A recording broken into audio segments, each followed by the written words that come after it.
오늘 우리가 살펴볼 하나님 말씀은 디모데전서 3장 15절입니다.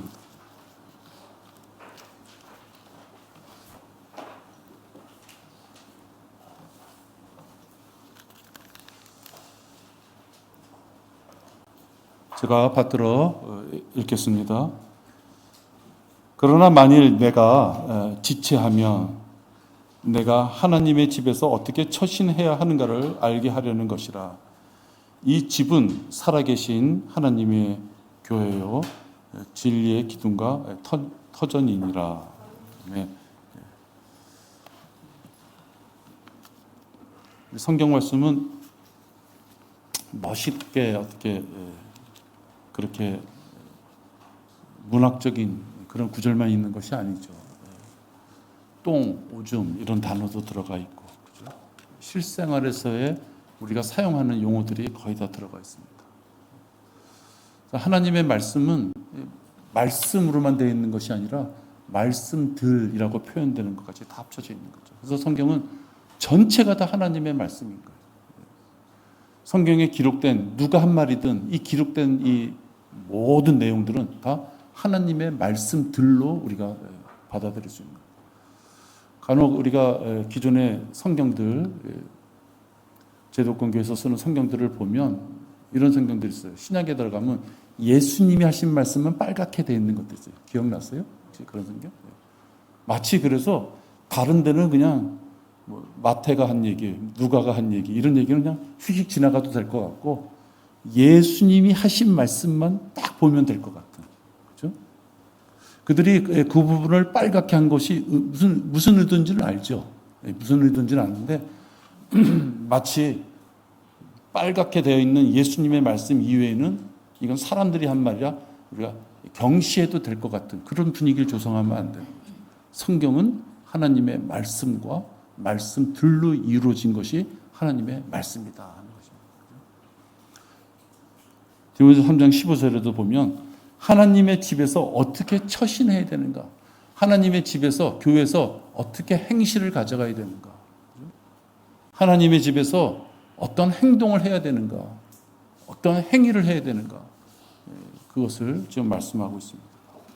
오늘 설교 제목은 교회에서 어떻게 처신해야 하는가라는 제목으로 했습니다. 잠시 기도하겠습니다.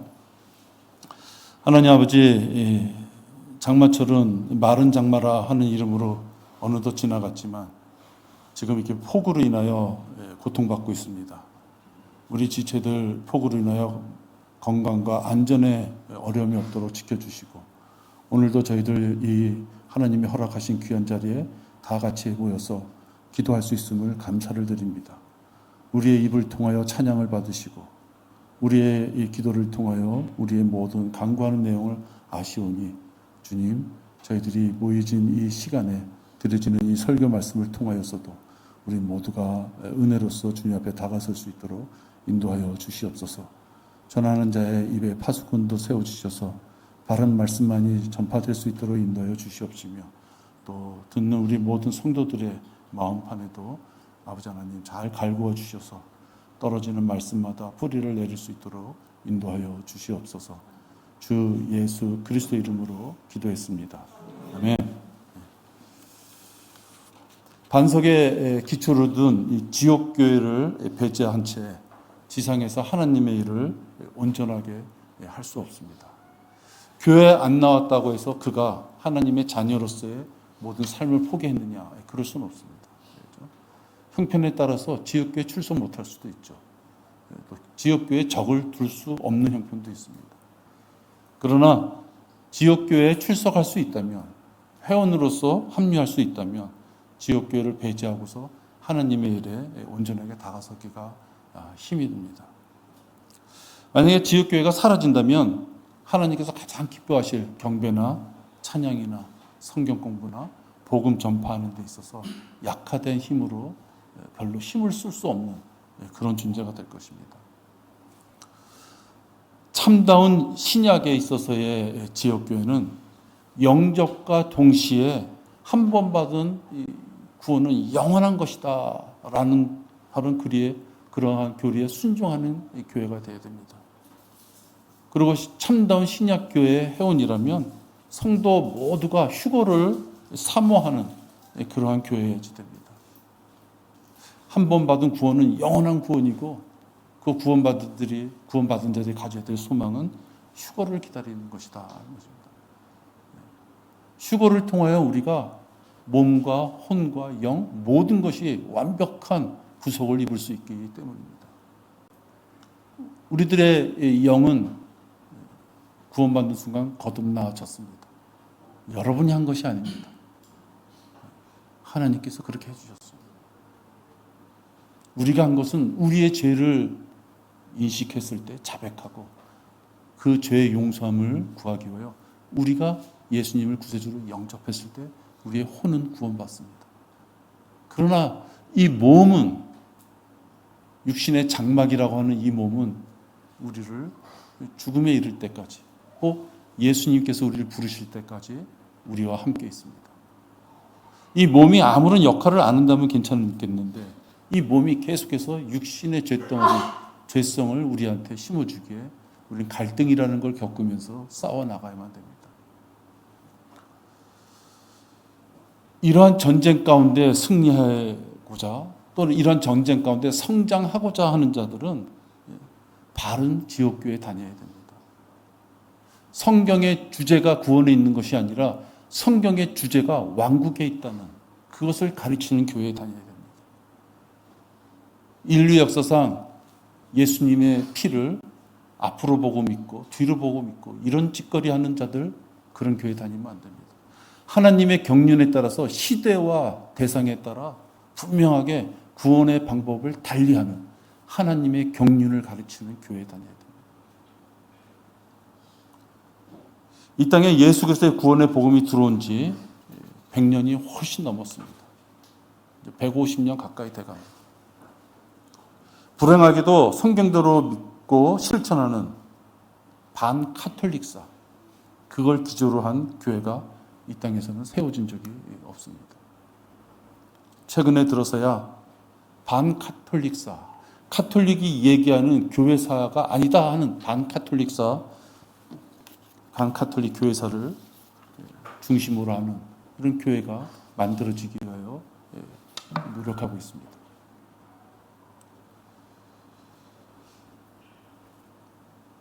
친카톨릭사라고 하는 것은요, 전 세계적으로 봐도 찾기 힘듭니다. 저는 외국을 별로 못 나가봤지만 나가본 곳에서 이렇게 찾아보려고 하면요, 다 카톨릭의 교회사예요. 간단한 책자든 무지무지하게 두꺼운 책자든 화보를 많이 실은 책자든 가격에 있어서의 차이가 있을 뿐이지 내용은 뭐냐? 카톨릭 위주로, 전쟁에서 승리한 국가로 위주로 역사가 쓰여지는 것처럼 이 땅은 우리에게 볼 수 있는 것은 카톨릭의 위주로 모든 교회사, 기독교사가 짜여진 책밖에 없어요. 여러분들 시중에 나가면 그런 책밖에 없어요. 혹시 그것이 아니라 진짜로 올바른 교회의 역사를 보려면 여러분 우리가 갖고 있는, 예전에 최성숙 자매님이 사본을 떠서 보기 좋게 인쇄했던, 그죠? 반카톨릭사밖에 없는 것이에요. 그러나 이 모든 교회가 친카톨릭사를 쫓아서 가는 교리를 가진 교단들로 이루어지고 있어요. 그래서 카톨릭에서 이야기하는 사실은 교리를 조금 이게 변경은 됐지만 감리교든 장로교든 다 그 계통에서 이어진 부분들을 가지고 그들은 교단을 만들어서 결국은 카톨릭에서 이야기하는 그런 교리를 쫓아가는, 후천년주의와 무천년주의를 쫓아가는 그러한 배교된 기독교, 그것이 지금의 현 상태입니다. 여러분, 이러한 가운데서 우리는 전천년주의를 따르며 살아가고 있습니다. 바른 성경, 바른 교회, 바른 행함이 있는 이런 교회에 우리가 출석하고 같이 함께 경배를 드리고 있는 것입니다. 저는 지금 우리 교회를 둘러싼 기독교계를 전반적으로 이렇게 얘기했어요. 이것은 우리를 둘러싼, 우리가 문 밖에만 벗어나면 우리를 둘러싼 환경들입니다. 그래서 그들은 자꾸만 2단, 3단이라는 얘기를 하죠. 왜? 그들과 같이 동조하지 않는 자들은 다 2단, 3단으로 보는 거예요. 그러나 우리는 바른 교리에 따라서 그들이 하나님의 말씀에 배척되는 잘못된 길을 가고 있다 우리는 주장하고 있습니다. 비록 우리는 그렇게 크게 대의를 가지고 하나님을 섬기고 있지만 이 작은 무리에 들어오면 우리 이 작은 무리끼리는 다 일치된 마음이기 때문에 그 부분에 대해서는 특별하게 어려움이 없어요. 교회 내에서의 처신이라는 것은요, 결국 우리들끼리 벌어지는 문제에서의 처신을 이야기하는 것이에요. 지나가는 사람이 우리 보고 와서 왜 반찬이 이러느냐, 왜 예배 순서가 이러느냐, 그렇게 트집 잡을 사람 없어요. 그죠? 그런 사람 있으면 나가세요 이러면 됩니다. 그죠? 나가세요 이러면 돼요. 왜 디모데전서에 교회에서의 처신을 얘기하느냐? 아까도 말씀드렸지만 혼과 영은 구속받았지만 구원받은 자로서의 올바른 모습으로 섰지만 몸은 아직 구속받지 못한, 그래서 그 몸을 이끌고 우리가 한 자리에 있기 때문에 올바른 처신을 해라라고 얘기하는 거예요. 계속 교회에서 구원받은 자들이 모였지만 올바른 처신을 하지 않기에 문제가 있었다는 걸 얘기하는 거예요. 그렇죠? 교회에서 어떻게 처신해야 하는가? 첫 번째, 가장 중요한 거죠. 경배는 하나님의 뜻에 온전한 경배를 드려야 합니다.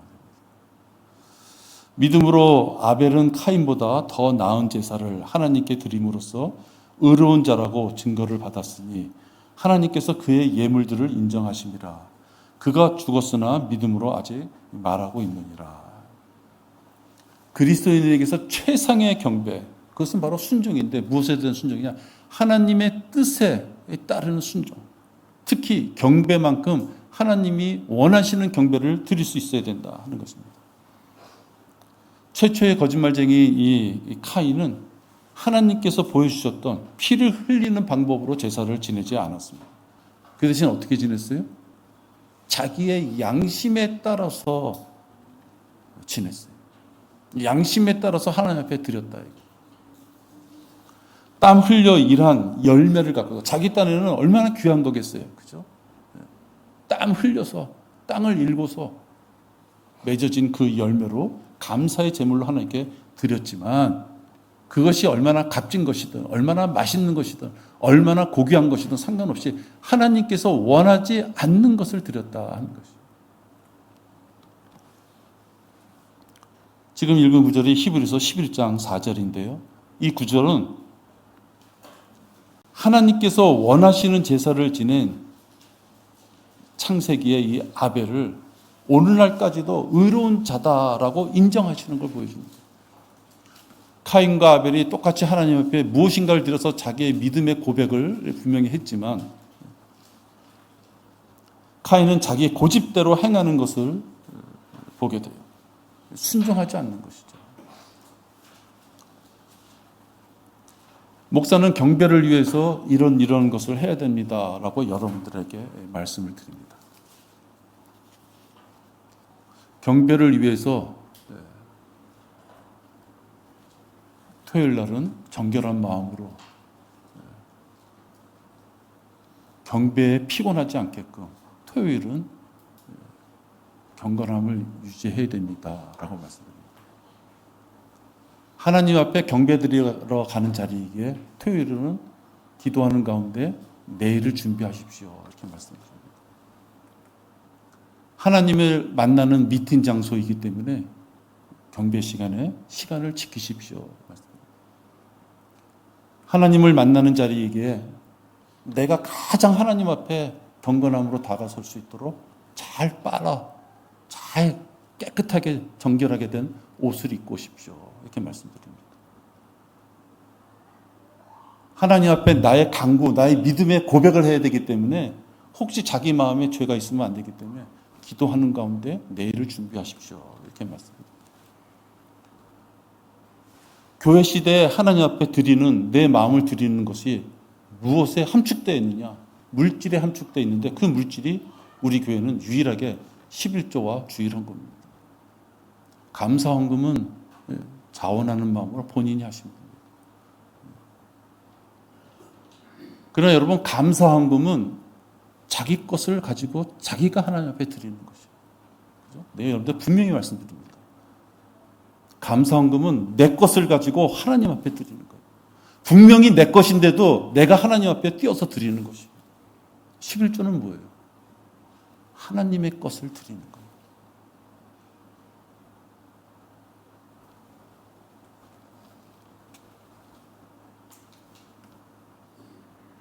십의 1은 하나님의 것이에요. 11조라는 율법이 통용되기 전에 이미 그 앞에 율법, 여러분들 잘 아시는 율법 시대 이전에 10의 1을 드렸어요. 여러분 기도하시는 가운데 알겠지만 10의 2, 10의 3을 드리는 거, 그건 자원하는 마음이에요. 그렇죠? 모든 것이 다 자원함이지만 왜 자원함이라는 표현을 써요? 하나님께서 당연히 원하시는 것이라도 그것을 강제로 하는 걸 원하지 않는 거예요. 하나님은 구걸하시는 분이 아니에요. 우리 교회도 구걸하지 않습니다. 절대로 그러지 않습니다. 없으면 굶으면 되는 거죠. 그 정도밖에 안 되는 성도를 뒀으면 우리는 그것을 감수하고 우리는 그 선에서 멈추는 거예요. 그죠? 11조는 하나님 것을 드리는 거예요. 감사헌금은 내 것을 드리는 것이다. 그 두 가지를 헷갈려서 혼동돼서 드리면 안 된다. 하나님 것을 드리면서 마치 내 거를 드리는 것처럼 감사헌금으로 하면 안 된다는 거예요.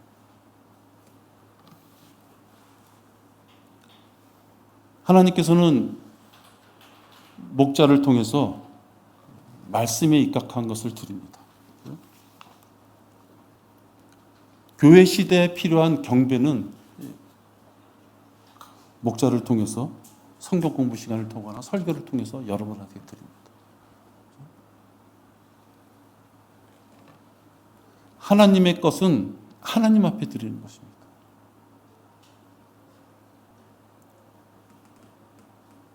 우리가 여기 회계 공부하시는 분들도 있겠지만 과목을 혼용해서 쓰면 안 됩니다. 다리 고치는 데다 쓰세요라는 예산은 다리 고치는 데다 써야지. 집을 짓는데 불자동차를 사는데 예산을 소방서에다 줬으면 직원들을 위해서 쓰면 안 되는 것이에요. 그렇죠? 불자동차를 사는데 써야 되는 것이에요. 하나님께서 우리에게 주신 것은, 지금 주신 것은 이 두 가지밖에 없어요. 이것에 자기가 다른 생각이 있다면 우리가 이 얘기하는 교리에 맞지 않는 행동을 자기가 하는 것입니다.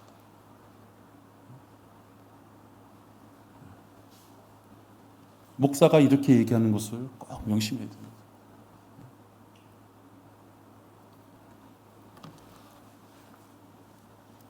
창세기 4장 3절에 보면요. 시간이 흐른 후에 카인은 땅에서 나는 열매를 가져와서 주께 제물로 드렸고 아벨도 자기 양떼 가운데서 첫 새끼들과 그 살찐 것을 가져왔더니 주께서 아벨과 그의 제물은 받으셨으나 카인과 그의 제물은 받지 아니하셨더라. 그러므로 카인이 몹시 격노하고 안색이 변하더라. 주께서 카인에게 말씀하시기를 내가 어찌하여 격노하느냐 어찌하여 내 안색이 변하느냐 내가 바르게 행하면 받아들여지지 않겠느냐 내가 바르게 행하지 아니하면 죄가 문 앞에 엎드리느니라. 죄의 욕망이 내게 있으니 너는 죄를 다스릴지니라 하시니라. 그러니까 카인도 아벨도 하나님 앞에 진심으로 드렸지만 그 방법은 잘못된 것이다. 받지 않으신다 하는 것이에요. 받지 않으신다. 몸을 팔아서 11조를 드린다? 받지 않으시는 거예요. 도박을 해서 11조를 드린다? 받지 않으시는 거예요. 마약을 팔아서 11조를 한다? 받지 않으셔요. 투기를 해서 11조를 한다? 인간의 눈으로는 파악할 수가 없기 때문에 어느 날 그게 헌금 주머니에 들어갔을지 몰라도 하나님께서 그와 관계가 그걸 받으시는 관계가 아니다. 술을 팔아서 11조를 한다? 받으시는 것이 아니에요. 하나님께서 말씀하신 대로 경배를 드리는 거예요. 그 말씀하신 대로 경배를 드리고자 했을 때 우리가 물리적으로 못 쫓아가는 부분이 있을 수가 있어요. 그렇죠? 그러면 못 쫓아가는 부분은 자백하고 나가는 거예요. 부족하면 부족한 대로 나가는 거예요. 내가 내 멋대로 해놓고 위로를 가지면 안 된다는 거예요. 그러면 전혀 발전이 없어요. 성장이 없다는 것이에요. 하나님께서 말씀하신 것이 있는데 내가 내 마음대로 해놓고 내 만족으로 하나님께서 다 아시겠지. 하나님은 그렇게 하지 말라고 말씀하셨는데. 그건 큰 착각이에요. 카인과 똑같은 것이에요. 여러분 성경 카인과 아벨 읽을 때 카인 저렇게 멍청하냐? 어떻게 저것도 몰랐을까? 그래서 몇 천 년이 흘러도 6천 년이라는 세월이 흘러도 지금까지 카인과 같이 되지 말라는 저런 저주를 받느냐? 얼마나 멍청하게 보여요. 그죠? 근데 카인이 벌린 짓을 우리가 하면 안 된다. 카인과 아벨은 동시대를 살았습니다. 그런데 왜 카인은 잘못 알고 아벨은 제대로 알았을까요? 하나님께서 주시는 그 말씀과 환경에 그대로 순종하느냐 아니면 순종하지 않겠느냐 그 자의 마음에 달린 것이에요. 똑같은 걸 보여주셨다는 거예요. 그렇죠? 어떻게 보면 카인보다 조금이라도 더 보여주셨죠. 카인이 먼저 태어났잖아요. 그죠? 카인과 아벨 동시대를 줘서 인간의 지적 능력으로 보면 카인이 아벨보다 조금 더 수치로 나타낼 수는 없지만 조금 더 먼저 알았을 거예요. 근데 왜 카인은 지키지 않았느냐?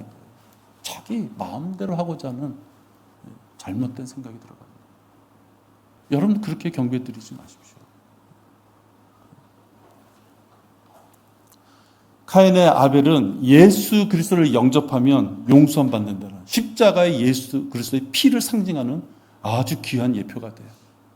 근데 아벨의 예물이 근데 카인이 드린 경배는요. 지금 이 시대에 행위 구원 지긋지긋하죠, 여러분. 우리 말고는 100% 우리를 제외했다면 100% 행위 구원인 것이에요. 카인의 후손들이 벌리는 짓이 지금 이 시대에도요. 행위로서 구원받을 수 있는 그 모든 거짓된 거짓거리의 근거가 여기 들어가 있는 것이다. 카인같이 되지 말라. 요한일서 3장 12절에 있는 말씀이거든요. 창세기 맨 앞부분에 있는 그러한 이름인데 몇천 년이 흘러도 카인처럼 되지 말라. 네 멋대로 하나님 앞에 다가서지 마. 행위가 어떤 뜻이에요? 여러분들 행위 구원하시는 분들이요. 그분의 인간적인 노력들을 보면 대단한 것이에요.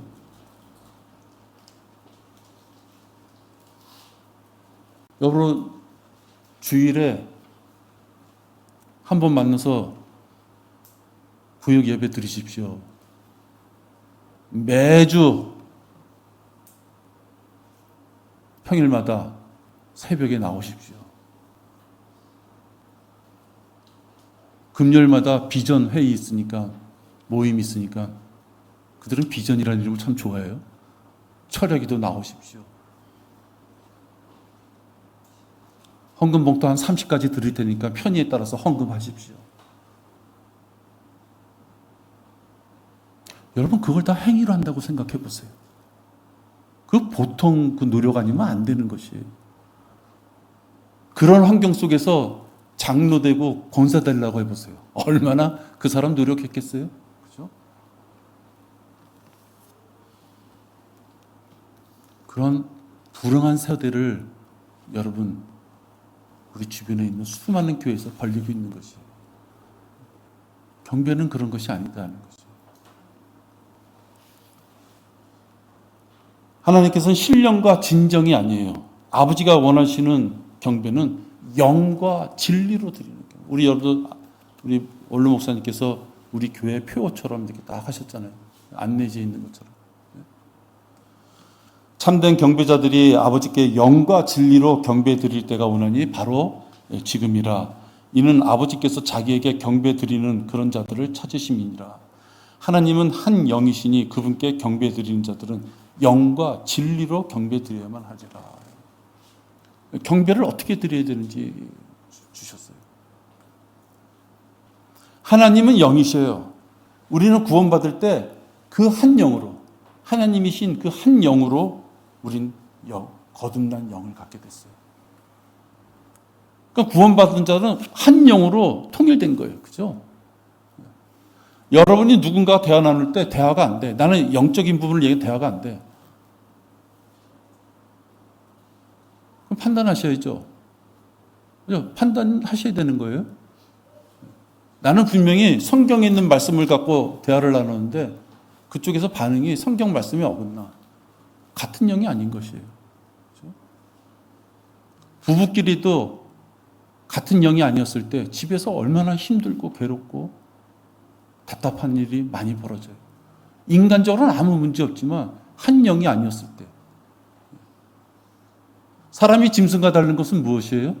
짐승도 몸과 혼과 영이 있어요. 그죠? 사람도 몸과 혼과 영이 있어요. 그런데 왜 짐승하고 사람하고 달라요? 짐승의 영은 하나님의 음성을 들을 수 있는 영이 아닌 것이에요.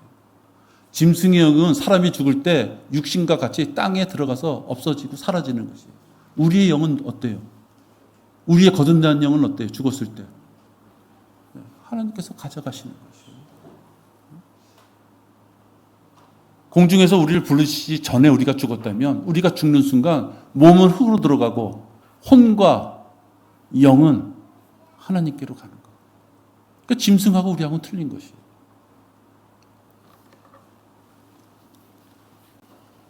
우리는 이러한 영을, 거듭난 영, 하나님의 음성을 들을 수 있는, 하나님 말씀에 반응할 수 있는 이 거듭난 영을 가졌기 때문에 경배를 드릴 때 하나된 영, 하나님으로부터 받은 이 하나된 영으로 경배 드려야 되는 것이에요.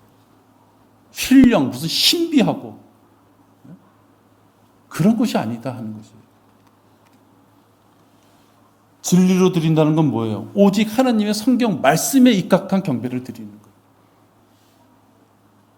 우리들의 잡다한 상식, 유튜브에서 들은 어떤 상식, 매력 있는 어떠한 부흥사나 목사가 들려주는 기독교사에 나오는 어떤 재미난 에피소드,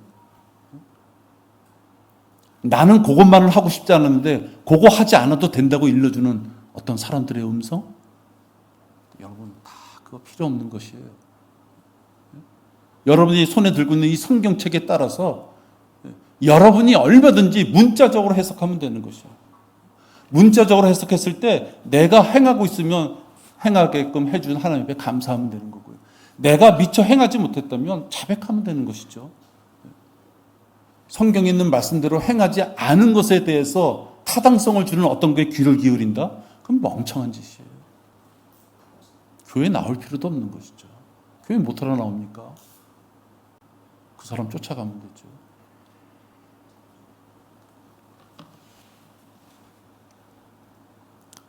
예수 그리스도의 십자가 피 이외에 어떤 정성과 수고, 헌신, 매일 반복되는 어떤 죄 씻김, 그런 것으로 구원을 받거나 구원의 확신을 가지려고 하는 자들은 영과 진리로 경배드릴 수가 없는 거예요.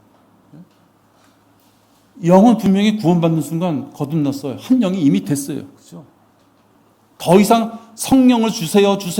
그럴 필요가 없다 이거예요. 구원받는 순간 이미 우리는 성령님을 마음속에 내재한 자가 됐다고 말씀에 되어 있는데 뭘 계속 성령을 달라 그래요. 뭘 계속 불을 달라 그러자 이 말이에요. 계속 불을 달라, 성령을 달라, 그죠? 방언할 수 있게 해달라. 그 자들은 뭐예요? 행위로서 구원받기 위한 자들이기 때문에 그러는 거예요.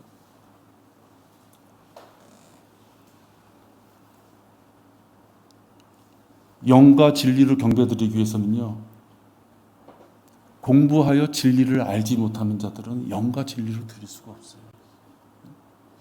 우리 육신의 몸은요, 종교성을 갖고 있어요. 가만히 놔두면 종교인이 되는 거예요.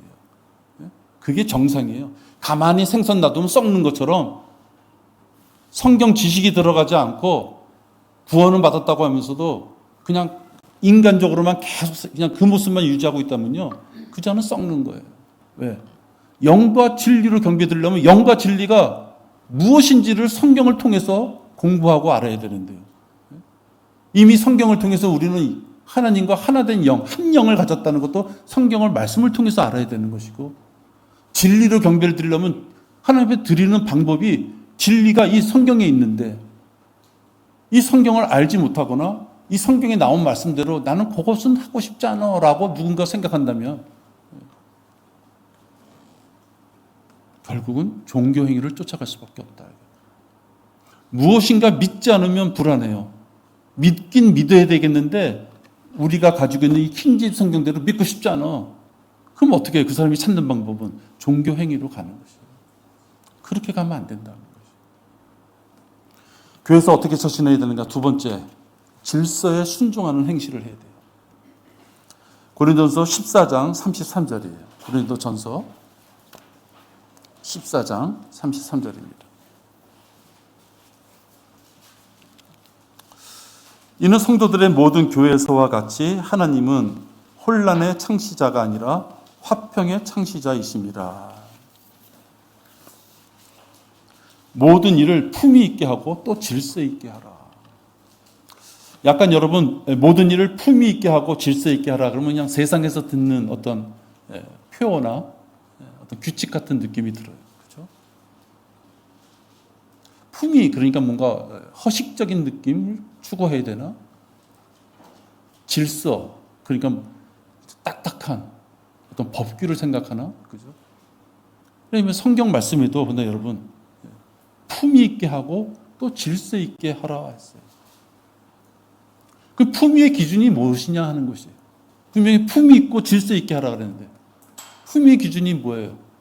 영국 왕실처럼 어디 나갈 때는 꼭 청모자를 써야 되고 꼭 드레스를 입어야 되고 색깔은 어떤 드레스 코트를 입어야 되고 파티 나갈 때는 가방은 또 뭘 들어야 되고 우리가 귀족처럼 어떤 그런 것이 있어서 품위를 지켜야 되나요?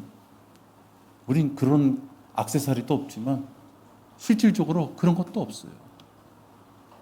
그럼 여기서 말하는 품위와 질서는 무엇이냐 하는 거예요. 분명히 품위가 있고 질서가 있어야 된다 그랬는데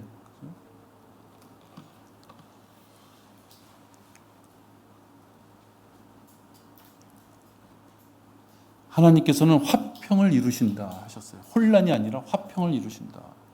그러니까 진짜 성숙한 성도들이 모인 교회는 결국은 품위와 질서가 맺어지는 가운데 열매를 맺게 되는 걸 얘기해요. 우리가 세상적으로 보면 싸우면서 큰다 그러죠. 그건 좋게 볼 때 하는 얘기예요, 사실은. 싸우면서 큰다. 품위와 질서 가운데 열매를 맺고 성장하면 더 좋은 것이죠. 그죠? 싸울 필요가 뭐가 있어요? 귀하게 지역교회에서 세워지는 어떤 질서를 지키지 않아서 성도의 품위와 인격을 스스로 깎아먹어버리는 것을 종종 봅니다. 전 성도가 지켜나가는 어떤 질서를 특정인이 지키지 않는다는 것은 그 성도 스스로가 자기가 육신적이다 하는 것을 보여주는 것밖에 없는 거예요. 다들 말씀과 기도 가운데 하나님 앞에 다가가고 그런 가운데 이렇게 우리가 하나님 앞에 경배를 드립니다. 우리 중에 어떤 예절 교육을 특별한 교육기관에서 받고 온 사람들 없습니다. 선한 양심에 따라서 사람이라면 그 나이를 먹었으면 그 정도는 해야 되는 어떤 규범이라는 것이 있는 것이죠. 혼자 산다면 그런 규범이 필요 없죠. 벌거벗고 다니든 술 처먹고 다니든 무슨 상관이 있겠어요? 우리가 말은 안 하지만 어느 일정한 규범이라는 것이 있는 것이에요. 도시에 사는 우리들은 하나님 앞에 헌금을 바칠 때 거의 현금이라는 것을 갑니다. 그죠? 여러분들 지폐를 가지고 헌금을 하죠. 시골에 가봐요, 여러분. 저도 어렸을 때 시골 교회에 가보면 쌀 가져오시는 분이 되게 많고 감자 가져오시는 분, 닭 가져오시는 분, 주일날 못 가져오니까 평일날 목사 집에 닭 잡아서 가져오시는. 그들 보고 왜, 시골 사람들 보고 왜 헌금으로 좀 간편하게 현금으로 좀 하세요. 그런 소리를 왜 안 합니까? 규범이라는 게 있는 거예요. 도시는 도시대로, 그죠?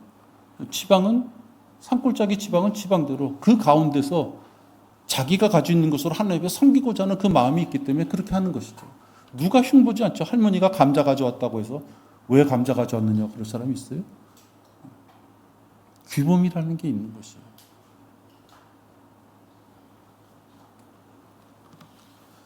교회의 질서는 하나님의 양무리를 치는 목자를 중심으로 그 목자가 말씀에 따른 어떠한 권고나 어떤 가르침이 있을 때 성도가 그걸 자원하는 마음으로 순종과 섬김이 있을 때 그 질서가 이루어지는 거예요.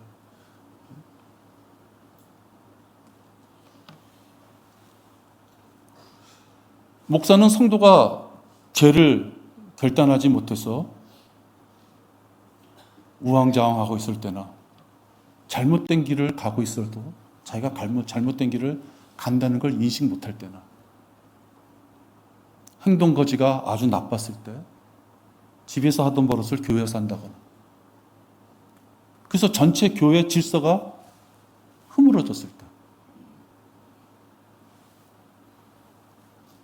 정확하게 그걸 일러주고 지적해서 그가 그 잘못에서부터 벗어나도록 만약에 양육하지 않는다면 그 목사는 교회 질서를 세우는 사람이 아닌 것이죠. 방치하는 것이죠. 무질서가 와도 방치하는 것이에요.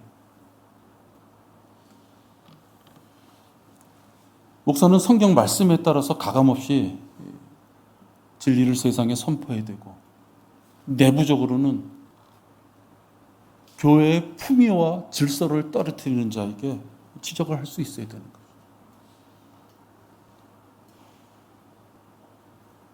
간혹 그 과정이 있을 때마다 너무하다라는 생각을 가질 수 있어요.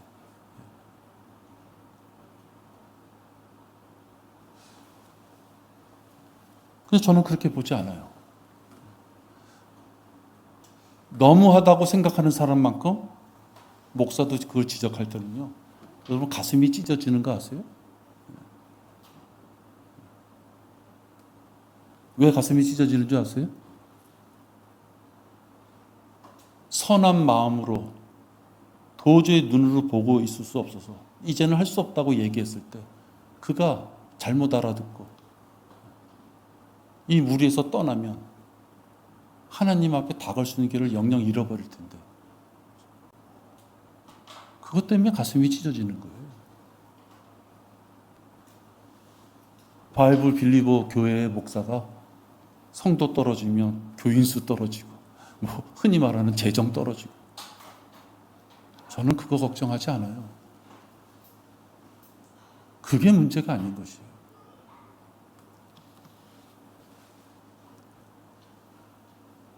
목사가 설교를 할 때 사람의 말이 아니라 하나님의 말씀으로 받고 그것이 자기에게 찔림이 왔을 때는 그 행실을 하나님 앞에 자백하고 목사한테 자백하는 거 아니에요?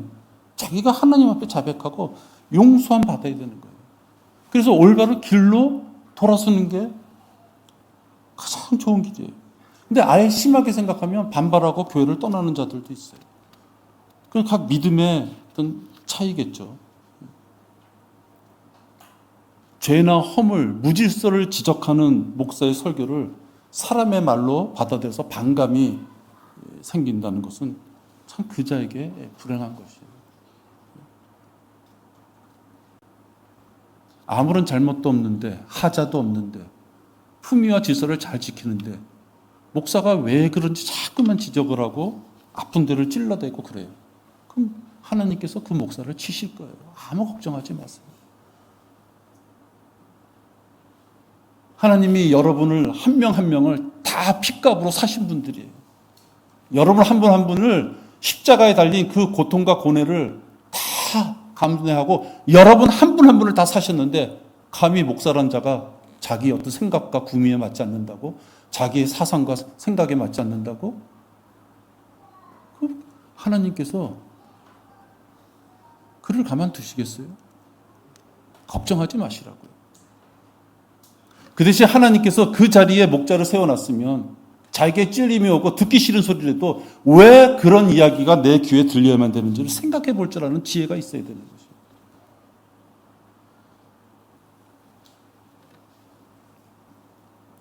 어느 목자가 자기 양이 길을 잃고 죽음의 들판에서 또는 잘못된 길에서 허덕이고 있을 때 그걸 가만히 두겠어요? 불러야죠. 처음엔 부르죠. 처음엔 불빛만 비추죠. 이쪽으로 와 이렇게. 근데도 안 오면 어떻게 해요? 몽둥이를 후려쳐야죠. 근데도 안 와. 그럼 제 갈 길 가게 놔둘 수밖에 없는 거예요.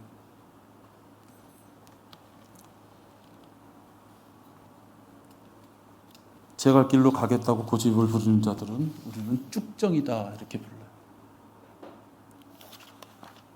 우리 교회는 그런 쭉정이를 절대로 잡지 않습니다. 쭉정이를 만드는 것이 아니라요. 알고 계속 자꾸만 쭉정이로 변해갈 때 충분히 할 수 있는 공고를 하지만 그 공고대로 듣지 않았을 때, 그렇죠? 쭉정이의 길을 가기를 그가 원했을 때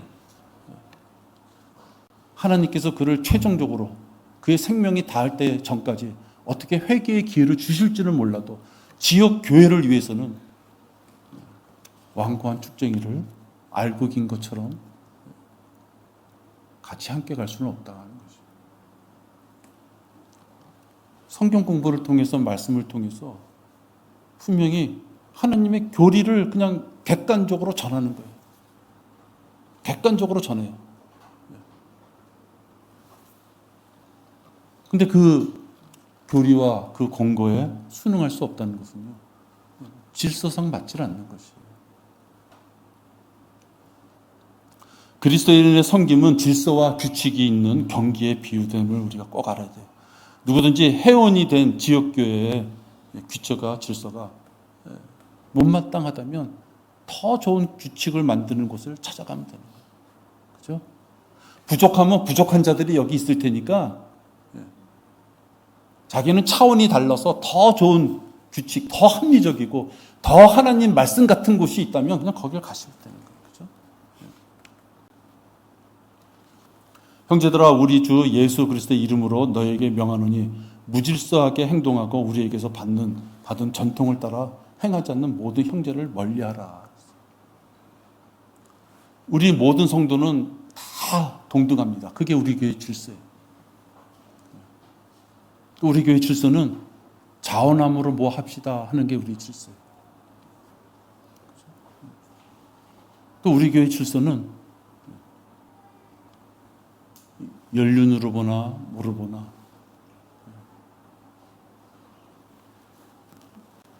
연배에 맞춰서 최소한도 인간적인 예우는 좀 합시다. 우리 교회 질서예요. 그것이 싫다면 이 질서 내에서는 할 수 없는 것이죠. 자기가 너무 똑똑해서 자기 연배다 뭐나 다 상관없이 자기가 똑똑해서 모든 것을 주관할 수 있다. 진짜 똑똑할지 모르지만 우리 교회에서는 필요가 없는 것이에요. 기준이 그런 것이에요. 똑똑한 거 인정을 해도 그 똑똑한 걸 쫓아가지 못하는 우리에게는 필요가 없는 것이에요. 교회에서 어떻게 처신해야 하는가? 마지막 세 번째로 육신적인 사람을 경계해야 돼요. 왜 그러느냐? 고린도전서 3장 1절을 보면요. 형제들아, 내가 너희에게 영적인 사람을 대하는 것처럼 말할 수 없어서 육신적인 사람, 즉 그리스도 안에서 어린 아기들을 대함과 같이 하노라. 내가 너희를 젖으로 먹이고 고기로 먹이지 아니하였으니 이는 너희가 지금까지 소화시킬 수 없었으며 아직도 그러하니라. 분명히 구원은 받았지만 그리스도인답지 않은 사람이 있다는 걸 얘기하는 거예요. 아기로 태어났지만 아직 성인이 못 됐다. 그걸 얘기해요. 왜 그러느냐? 3절에 너희는 여전히 육신적인 사람이라. 너희 가운데 시기와 다툼과 분열이 있으니 어찌 너희가 육신적이 아니며 사람을 따라 행하는 자가 아니리요. 육신적인 걸 얘기하면서 가장 대표적으로 얘기한 것이 여러 가지 얘기하지 않고 시기와 다툼과 분열이다. 고린도 교회는 아주 육신적인 냄새를 아주 풀풀 풍기는 교회였어요. 아주 세상적으로도 더럽다고 하는 죄를 그렇게 저질렀던 교회였어요. 그 교회에다 대고 지금 권고하시는 말씀이 뭐냐면 영적으로 어린 아기들이 있는데 그들은 당장 성장해야 된다는 것을 얘기하는 거예요. 근데 안타깝게도 당장 성장해야 되는 그 본인은 자기가 어리다는 것을 몰라요. 교회 오래 다녔다? 아무 소용없어요. 우리 집안이 어떻다? 아무 소용이 없어요. 내가 좀 그래도 좀 세상에 나왔으면 배웠다? 아무 소용없는 것이에요.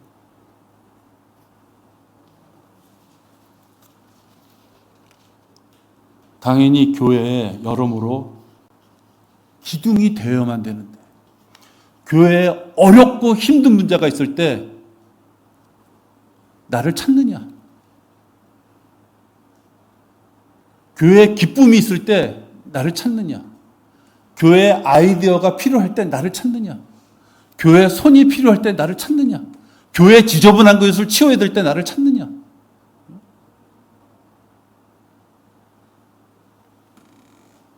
그때 부름을 받는 사람이 기둥인 것이에요. 기둥 막연히 생각하지 마세요.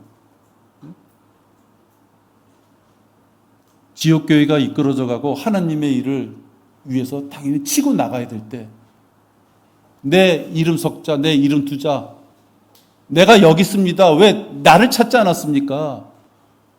또는 나를 또 부르셨군요. 그게 기둥이에요. 365일 다녀도 그림자처럼 투명인가처럼 이름 석자 한번 불릴 기회가 없는 자, 여러분 그걸 어떻게 기둥이라 그럴 수가 있어요? 그죠? 시간이 지나감에 따라 하나님께서는 오래 기다림이라 그랬어요. 기다려주신다고요. 그 기다림이라는 건 뭐예요? 성장하길 기다리는 거예요. 그래서 어린아기, 영적으로 어린아기 이런 용어가 나오면 반드시 성숙이라는 또는 성장이라는 어떤 용어가 나오는 거예요. 커나가라는 거예요. 커나가. 시간을 줄 테니까 커나가라. 너희들에게 고난을 줄 테니까 커나가라. 이렇게 하는 거예요. 겸손하게 낮은 자세로 자제하지 못하고 이런 육신적인 어떤 단계, 성장 단계가 있는 자들은 하나님께서 기뻐하실 수 없어요. 하나님이 그를 안타깝게 생각할지는 몰라도 기뻐할 수는 없다는 거예요. 그 마음 아시죠? 안타깝게 생각하죠. 안타깝죠. 근데 성장하지 못한 그 모습을 기뻐할 수는 없는 거예요. 그것이 하나님의 마음이라고. 이런 자들을 우리는 수없이 보죠. 저도 여러분 우리 교회뿐만이 아니라 이렇게 커 나오면서까지 수없이 봐요. 배교한 이 기독교의 교계에 이런 탁한 물줄기에서 여러분 바른 성경, 바른 교회, 바른 행함을 한다는 이 교회에 여러분이 문을 열고 들어왔어요. 저 작은 문을 대한민국에 있는 그 넓은 땅덩어리 중에서 저 작은 문 하나를 열고 여러분이 여기 들어와서 함께 있다 이거예요. 그런데 여기에도 우리가 육신적으로 버려야 될 것이 넘쳐난다 이거예요. 뭐 사실은 우리 교회뿐만이 아니에요. 사람이 모인 곳이 그렇다. 그 사람이 모인 곳에 그렇다는 것을 인정한다면 우리도 그럴 수 있기 때문에 경각심을 가져야 되는 거예요. 잘 들어보세요. 다른 지체보다 더 많은 섬김과 헌신으로 지체들을 위해서 행동하는 자를 오히려 불필요한 말, 쓸데없는 말로 낙담하게 하는 자가 있어요. 제도권 교회처럼 권사님 뭐 그런 식으로 하라는 얘기가 아니에요. 누군가가 더 지체들을 위하여 헌신한다면 묵묵히 그냥 받으세요. 그것만 해도 감사해요. 왜? 그걸 행하는 자는 자기가 섬김을 해서 누군가가 기쁨이 온다. 그건 좋은 거예요. 그냥 꼭 거기서 뭐 눈앞에서 뭐 진짜 뭐 온갖 칭찬 그 필요 없어요. 묵묵히 누군가가 나를 섬겨주는 걸 하나는 묵묵히 받으시는 것만 해도 좋은 거예요. 근데 그걸 불필요한 말로 쓸데없이 낙담케 하는 자가 있다는 거예요. 지체에 넘치는 사랑과 은혜로 자신의 부족함이 채워져요. 누군가의 섬김으로 나의 부족함이 채워져요. 근데 감사를 표하기는커녕 당연하다는 듯이 받아요. 당연하지 받는다는 건 뭐예요? 고마움을 모른다는 거예요. 제가 어렸을 때 고등부 때 대학 다니는 선배들이 너무 싫었어요. 왜 그들이 싫었냐면 분명히 평소 때 동네에서 만날 때는 그들이 어떤 사람인지를 알거든요. 근데 교회만 오면 눈에 초점이 없어. 왜 그 착한 포즈를 취하느냐고. 아주 선한 포즈를 취하느냐고. 초점이 없어요, 눈에. 나는 동네에서 그들이 형들이 지나다니는 걸 보면은 전혀 교회 다니는 사람하고 상관없는데도요. 여러분, 우리가 교회에서요, 그렇게 형식적인 어떤 모습을 보이자는 것이 아니에요. 근데 누군가 어떤 지체의 헌신으로 자기의 부족함이 채워주고 있다면 진정으로 감사하는 마음은 표할 수 있어야 되는 거예요.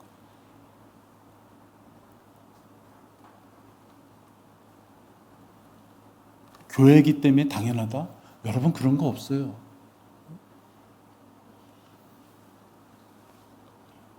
누군가가 자원하면서 앞으로 나가는 수고와 또 자원함으로 앞으로 나가는 사람은 두려움을 갖게 돼요. 왜? 자기가 실수하면 교회 전체에 어떤 어려움이 올까 봐. 그죠? 더더구나 그게 돈이 들어가는 일이야. 그러면 마음이 무거워요. 우리 전도지나 그림판 만드시는 분들도 있지만 가만히 있으면 돼. 근데 전도지 딱 만들었다. 아마 지금 김정희 자매가 몇 번 만들었는데 처음에 딱 가져오면 성도들이 이걸 보고 어떻게 얘기할까? 그죠? 가능하면 잘 만들었다는 소리 듣기 좋죠. 근데 혹시나 내가 실수하는 것이 발견될까? 그래서 성도들의 마음에는 이 전도지가 잘못됐다고 하지 않을까? 가만히 있으면 되지만 자원함으로 무엇인가 하는 사람은요, 그 걱정과 두려움을 이겨내면서 하는 것이에요. 그 얼마나 수고가 따르는 일이에요. 자기는 자원하면서 그걸 하지 않으면서 그걸 한 사람에 대한 감사와 고마움을 모른다면요, 그것도 뭐 너무 냉담한 일이다 하는 거죠. 자신의 육신적인 성품을 사랑해요. 그것이 잘못됐다는 걸 안다고는 얘기하지만 실질적으로는 버리기 싫어해요. 남한테는 그 육신적인 성품이 너무 싫다고 얘기하지만 버리지 않는다는 건 어떤 뜻이에요? 육신적인 성품을 난 가져가겠다라는 거예요, 사실은. 말로는 나의 육신적인 성품 때문에 미안합니다 하면서 그가 버리지 않아. 그러면 그 육신적인 성품 때문에 계속 찔리는 사람, 옆에 있는 사람 계속 피를 흘려야 되는 거예요. 피 흘려서 아파 죽겠는데 미안합니다. 그럼 좀 버리세요. 아, 예. 안 버려. 옆에 있는 사람은 계속 찔려. 그 육신적인 성품 때문에. 그가 그러면 과연 자기의 육신적인 성품을 진짜 싫어하는 사람이냐, 이거. 나는 아니다라고.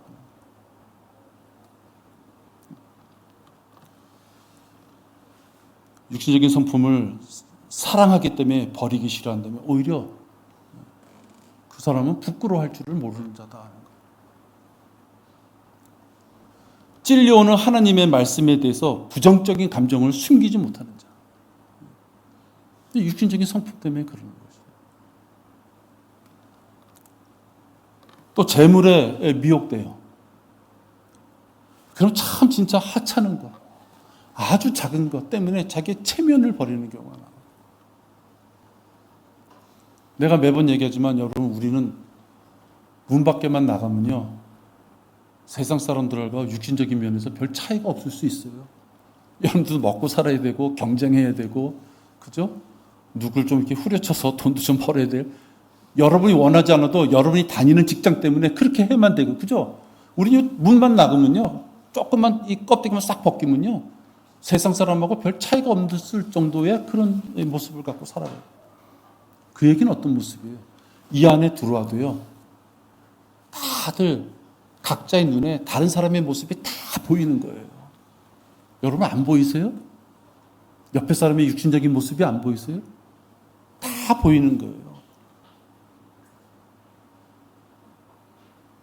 그러니까 우리끼리라도 이 안에 들어와서 일주일에 한 번이라도 얌전한 척하자. 아까 얘기한 대로 내 고등학교 선배들처럼 동태 눈하고 있는 그런 모습을 취하자는 것이 아니라 최소한도 육신적인 모습을 자제하는 그 시간만, 일주일에 한 번이라도 그 시간만을 갖춰야 됩니다. 특히 재물과 물질에 대해서 그렇다는 거예요. 버려도 그만인, 있어도 큰 도움이 안 되는 그 아주 작은 것 때문에 체면을 버리는 자가 되지 말라.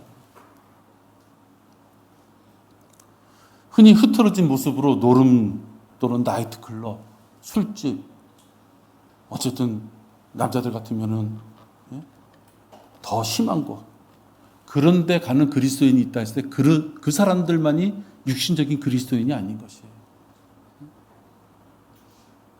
성경에서 말하는 육신적인 그리스도인이라는 것은요, 교회 안에서 품위와 질서를 망가뜨리는 사람을 육신적인 그리스도인이라 하는 거예요. 뭐 육신적인 그리스도인 그러니까 향수나 뿌리고 다니고 어디 가서 야한 모습으로 다니고 그게 아니라는 거예요. 교회의 품위와 질서를 어그러뜨리는 그런 행실을 하는 것이 육신적인 그리스도입니다. 한번 영적인 사람이라고 해서 영원히 영적인 사람이 아니에요. 지난주까지는 영적인 사람이었는데 세상 풍파에 휘달리다 보면 이번 주에 나왔는데 이번 주는 또 거의 영적인 사람이라고 할 수 없어요. 그것이 우리들의 모습인 것이에요. 그것을 모르는 자는 무지한 자거나 영적인 전쟁이 무엇인지를 모르는 자예요. 따라서 여러분, 우리는 항상 영적인 전쟁의 그 가운데 있을 때 항상 선택하는 어떤 기로에 서요. 그러니까 평소에 하나님 말씀에 따라서 생활하는 모습을 갖췄다 치더라도 무엇인가 딱 선택해야 될 때, 결정적일 때 실수하지 말라.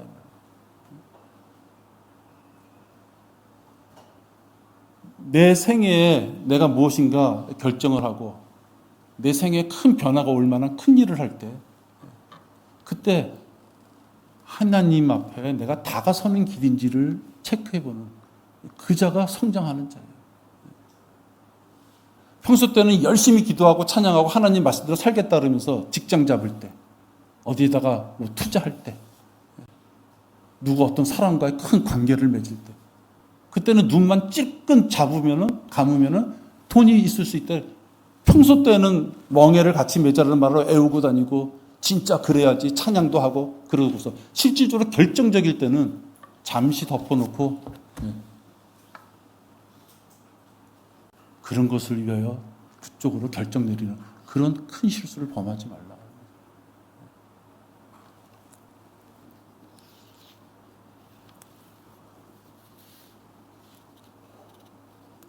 하나님께 드리는 우리들의 경배, 그것은 멀리 있지 않다. 우리들이 알고 있는 그 지식에 따라서 내가 다가가지 못했을 때는 자백하고, 목사한테 얘기할 것도 없어요. 자기가 자백하고 하나님 앞에 변화된 모습으로 나가면 된다는 것이죠. 기도하겠습니다. 하나님 아버지, 교회에서 어떻게 처신을 해야 되는가? 아주 실리적이고 실천적인 처신이라는 용어가 성경에 있음을 우리가 오늘 살펴봤습니다.